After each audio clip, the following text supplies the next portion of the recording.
এই ভিডিওটিতে আমরা রবীন্দ্র মুক্ত বিদ্যালয়ের উচ্চ মাধ্যমিকের সিলেবাসের ম্যাথু আর্নল্ডের লেখা কোয়াইট ওয়ার্ক কবিতাটি নিয়ে আলোচনা করব।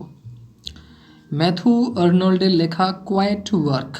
কোয়াইট মানে নীরব, ওয়ার্ক মানে কাজ, নীরব কাজ বা নিশ্চুপে হওয়া কাজ।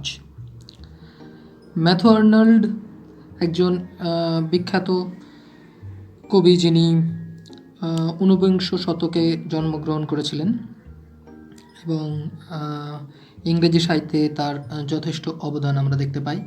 একজন ইংরেজ কবি।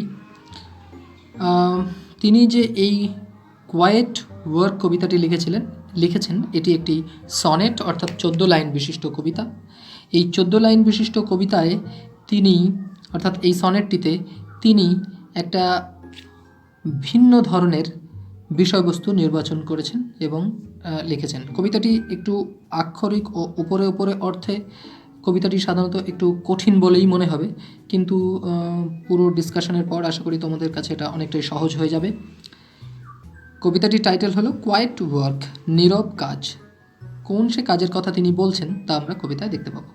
প্রথমেই আমরা বলেছি কবিতাটি একটি 14 লাইন বিশিষ্ট কবিতা, এটি একটি সনেট এবং তিনি সাধারণত সনেটের ফর্ম পেত্তারকান সনেট, যা ইটালিতে প্রথম শুরু হয়, পেত্তারকান সনেট, তাতে সাধারণত অক্টেভ আর সেস্টেড পার্ট থাকে। প্রথমে 8 লাইন থাকে, পরে প্রথম স্তবকে 8 লাইন থাকে, পরের স্তবকে 6 লাইন থাকে। কিন্তু এখানে কবি কী করেছেন, প্রথম 8 লাইনকে 4 দুটি কোয়াট্রেনে ভাগ করেছেন, 4 লাইনের করে দুটি কোয়াট্রেনে ভাগ করেছেন।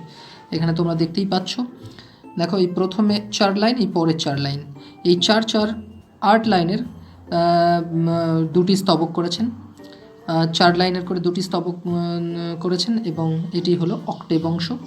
আর সেস্টেড পার্ট মানে শেষের 6 লাইন, তিনি শেষের 6 লাইনটাকে 6 লাইন অর্থাৎ সেস্টেড পার্টেই রেখেছেন। অর্থাৎ এখানে তিনি একটু সনেটটাকে নিজের মতো করে করেছেন। এবার আমরা কবিতায় আলোচনার পর্বে যাব।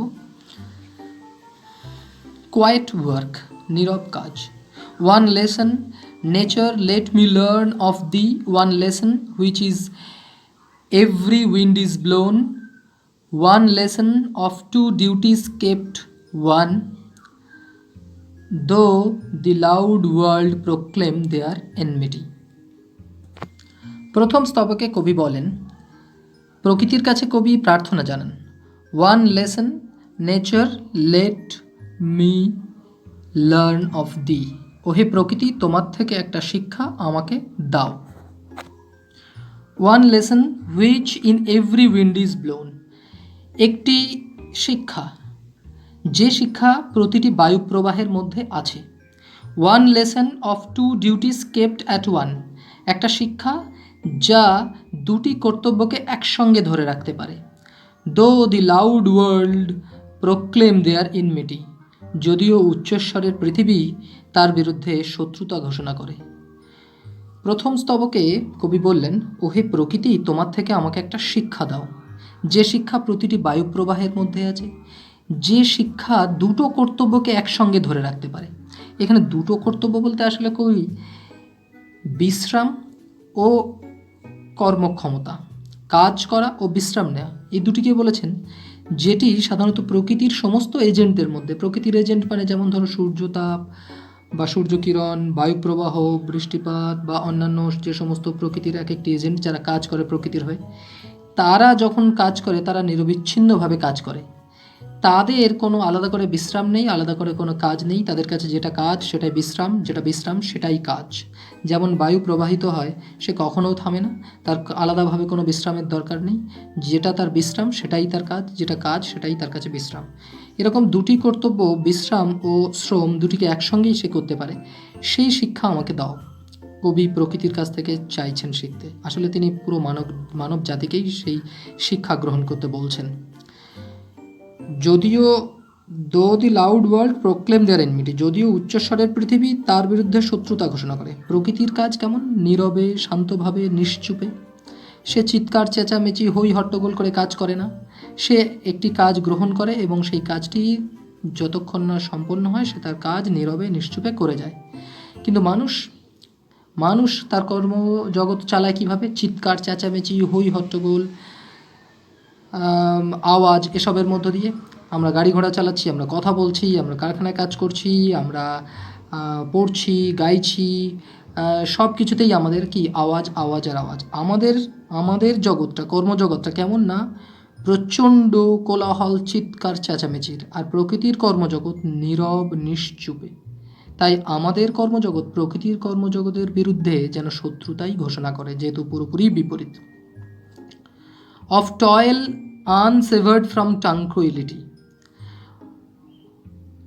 সেই শিক্ষা যেখানে আনসেভার্ড মানে অবিচ্ছিন্ন, ফ্রম ট্রাঙ্কুইলিটি প্রশান্তি থেকে বা বিশ্রাম থেকে, টয়েল মানে শ্রম, সেই শিক্ষা যে শিক্ষাতে শ্রম বিশ্রাম থেকে বা প্রশান্তি থেকে আলাদা নয়, অবিচ্ছিন্ন। Of labour that in lasting fruit outgrows, সেই শিক্ষা যে শ্রমের মধ্যে ফল নিহিত আছে দীর্ঘস্থায়ী, চিরন্তন। প্রকৃতির কর্মের ফল দীর্ঘস্থায়ী বা চিরন্তন, কিন্তু মানুষেরটা ক্ষণস্থায়ী।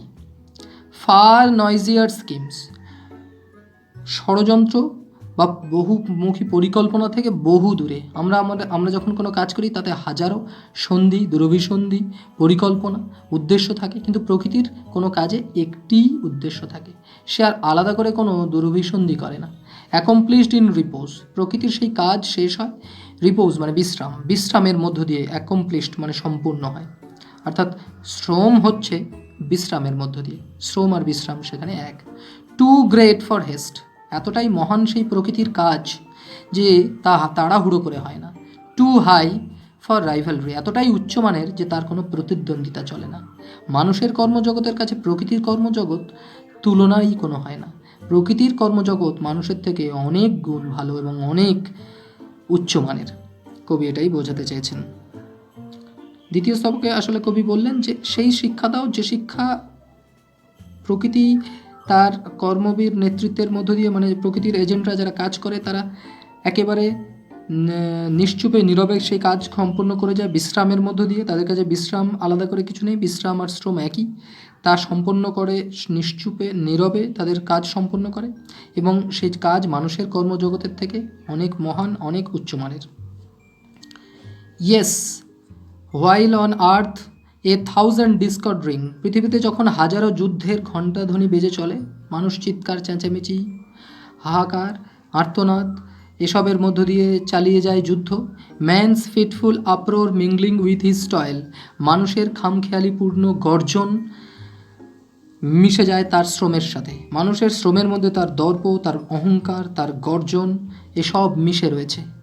স্টিল ডু দাই স্লিপলেস মিনিস্টার্স মুভ অন, মানুষ যখন তার দর্প, অহংকার, গর্ব এসবের মধ্য দিয়ে এসব মিশিয়ে কর্ম করে চলেছে, তখন নিশ্চুপে তোমার কর্মবীর, দাই মানে your, Y U R your, এটি old form.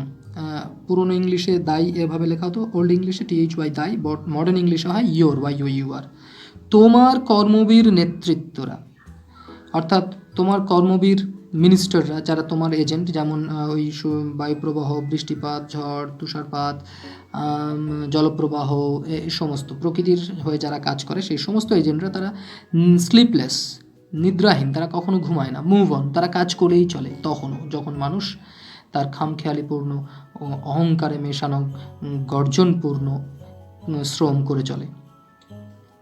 There glorious task in silence perfecting, their glorious task, তাদের কর্ম মহিমান্বিত, গৌরবময়, ইন সাইলেন্স নীরবে, পারফেক্টিং সম্পূর্ণ হয়, একেবারে পারফেক্ট হয়ে সম্পন্ন হয়। স্টিল ওয়ার্কিং, তখনও সেই প্রকৃতির কর্মবীরেরা কাজ করে চলে।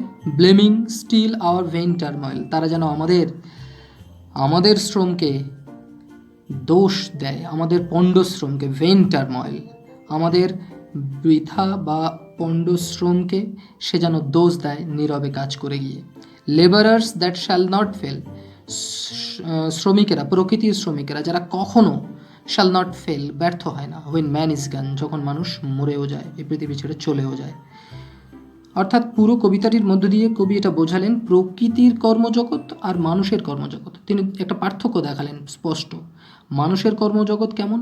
হই হট্টগোল, চিৎকার চেঁচামেচি, হই হট্টগোল পূর্ণ, দুরভিসন্ধিযুক্ত, ষড়যন্ত্রপূর্ণ, আওয়াজে ভরপুর।